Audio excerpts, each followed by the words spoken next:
Hello, today I would like to share with you my research for a better version of the Sorcery palette by Lisa Eldridge. That palette is currently sold out, was the first one to go out of stock, and I would say is the most original in terms of color story. However, three of the shades reminded me of three shades from palettes that I love, I believe are the best on the market, at least for me. Therefore, I would like to share with you this association and color analysis, because maybe you don't want to spend that money on the new Lisa Eldridge, and maybe you have already these palettes, and so I want to make you aware of the fact that you may have a better version of that palette. So let's see the colors of the Sorcery palette. There's a matte green and rich matte green. And for that one, I thought about my Viseart Grande Pro Volume 3. That is this one. And I think the closer would be something like this shade. So maybe this is too emerald, too blue tone compared to the Lisa Eldridge. You see how much blue is in this shade. So I may want to tone it down with this other olive.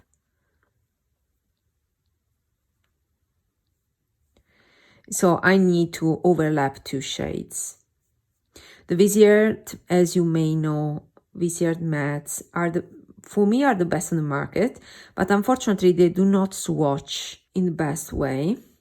So I think this would be very close. The second shade would be Grotto.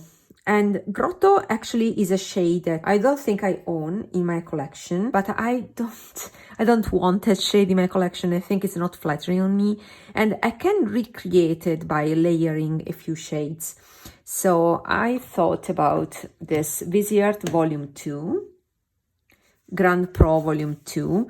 This is a bit rearranged because I put some shades of the Koi palette, but there's this shimmery green here that is a bit blue toned but a bit deeper compared to what Grotto is.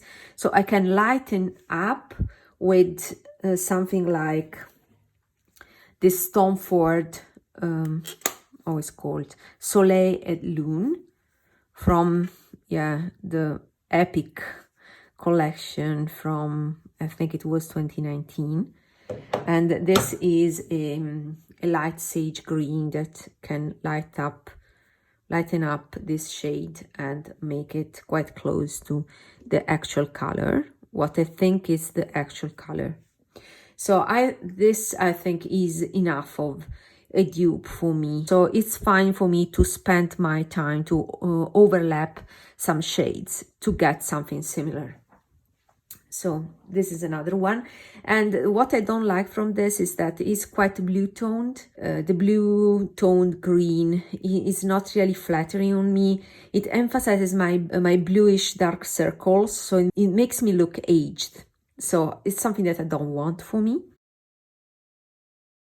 The last shade in the top row is a golden olive that I think is close to this one by Dior. This was another gorgeous palette, the Nightbird one. And I think that this is quite close. Mariam did a comparison of the actual shade with Gigabyte, and the actual shade was quite greener.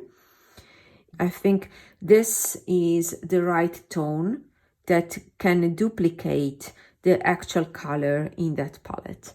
And the difference is that this is a baked gelée formula, so is the best formula on the market for my preference, because the sheen you can see also from the Tom Ford, because this is also a wet and dry baked gelée formula, and therefore you can see how smooth it looks.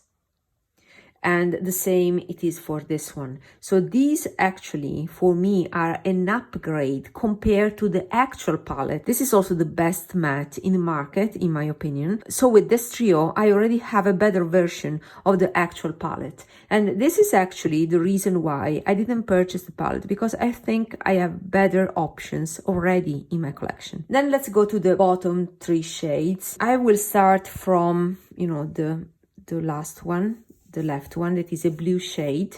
And again I have the Subliminal palette here, and yeah, I have this blue, this sapphire blue, that is my perfect blue. I don't need other blues. This is amazing already, so this will be my choice. Hope that you will see it. I'll wash my hand and I'll come back. And then last 2 shades in the bottom row, a sage green that is silvery, taupe-ish, and I think can be duped by this shade by Tom Ford. It's quite silvery, and maybe it needs a touch of green somewhere, but I think it's quite close. So I will leave it this way, and if I want I can use a shimmery green to make it, you know, more green, like the Viseart one that I showed before. And finally there's that Duochrome, and I think that is the only shade that I don't have in my collection, and the only shade I will purchase from this palette. I think it's called Mercurial, and I've planned already to buy that shade. How can I dupe it? Okay, I have different options, and I think the closer would be starting from a Glaminatrix shade that is Fire Orchid. And why? Because this, it has the same concept in that is a pink base with a lot of shimmer, but the shimmer here is greenish but leans towards gold, so is warmer leaning compared to the actual shade. So as you can see here, there's a lot of gold, and the base is that bluish pink that I think is close to the base of the Lisa Eldridge shade. Another thing is that the Lisa Eldridge one seems more glittery, and therefore I will add sparkle. So what it lacks to be comparable to the Lisa Eldridge one, I think this watch lacks silver shimmer, and therefore I will add a silver shimmer from this one that I showed in my previous video. Is a Pigment, a silver 005 from Pat McGrath in an iconic release, was called Metalmorphosis. This is a sheer glitter. Oh no, I think that last time in the last video I showed you the cream, and it is a more warmer tone because it's gold leaning, while this is pure baked silver, pure silver.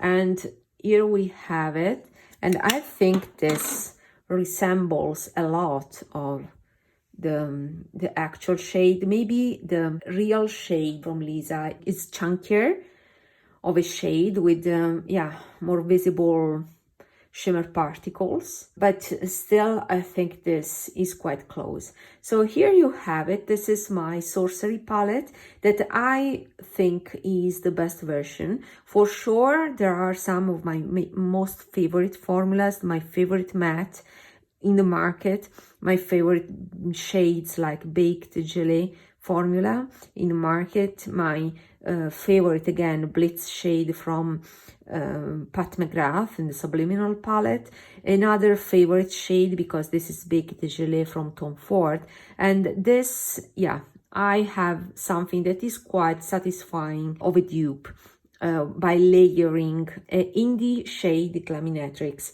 and a Pat McGrath old shade. The more I look at it, the more I convince myself that I don't need that palette.